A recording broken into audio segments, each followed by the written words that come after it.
Ito na nga ang araw, this is it, pansin. Ito na nga ang araw na kung saan ay susuotin ko na nga itong costume. But my costume cost of 20 pesos only.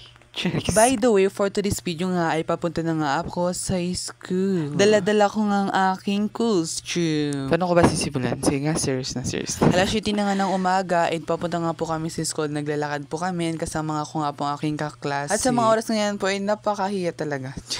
Nakakahiya talaga guys na dalahin ko yan ang aking costume. Dahil nga first time po talaga guys na makikijoin dito sa Puerto Princesa City. Kung dati doon sa province kahit ano lang suotin, okay na, hindi ako mahihiya. Alam nyo na pa man guys sa syudad, social ng mga tao dito. Actually guys, isa na nga po ako stay dito sa costume na ito. I mean sa mga book character. And sa grade 11 nga guys, cosplay or cartoon lang nga guys kung pwede namin suotin. Kasi nga sabi ko nga guys, sinasan ako sa sali kasi nga first time ko talaga guys makisali dito. Hindi ko pa talaga guys alam yung mga takbuhan nila pagdating sa mga costume. Sa mga oras nga po na ito ay malapit na nga po kami sa school. At sa litrang T, tinitiis ko lang ang hiya ko. Sa totoo nga lang guys, kagabi guys ang iniisip ko kung ano magiging kilalabas at pag-reaction ng mga kasamaan ko. And paano ko nga to guys i-represent yung costume ko at paano ko to gagalawin. Anong galaw? What I mean guys is paano ko isikilos. Sa mga oras ngayon guys, iniisip ko lang yung grades ko. Mas maganda na nga guys, may participate kayo kaysa sa wala, ano. So sa lahat po natin mga estudyante dyan, huwag niyo kong gayahin, charis. Pero bilang isang estudyante talaga guys, tungkulin po natin sumuot ng mga ganyan. Pero hindi rin naman po talaga pilitan, kung nasa sa'yo lang kung gusto mo. Ayan na nga guys, fast forward na guys, malapit na nga po kami sa gate ng aming school. 100% nga guys ang aking kabatkiya. Hindi ko alam kung bakit, pero ngayon guys, nakahiya talaga. Ayan nga guys, minsan kami nakita, hindi nyo naman guys, napakabongga yung kanyang suot. Talaga nag-rent sila guys. Pero nasa sa'yo na lang talaga yan guys kung gagawin mo o talaga magre-rent ka. Pero para sa akin talaga guys, gawin mo.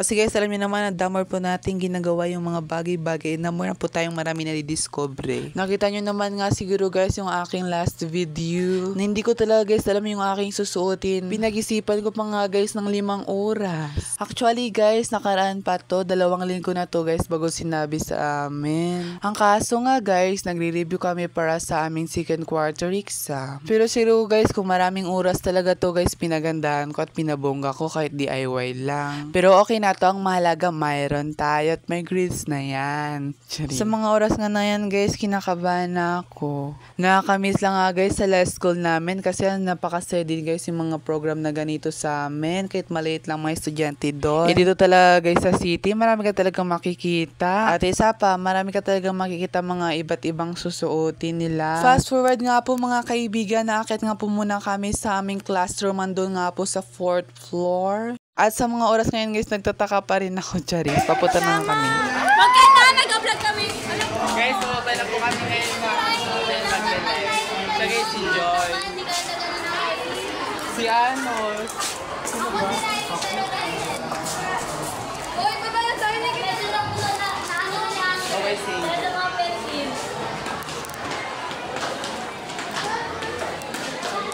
Mamamatay na yung ano niya mamaya si ano si Joy. Hi, Joy!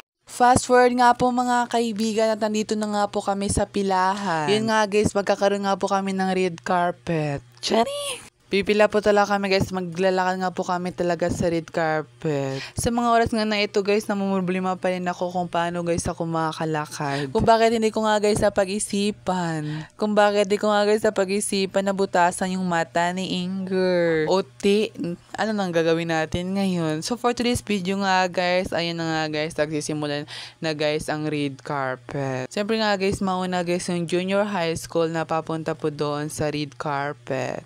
Hindi kami naman po mga senior high school, pa huli-huli lang. Hari nga ako, nakikita nyo naman, napakabubongga guys ng mga suot nila.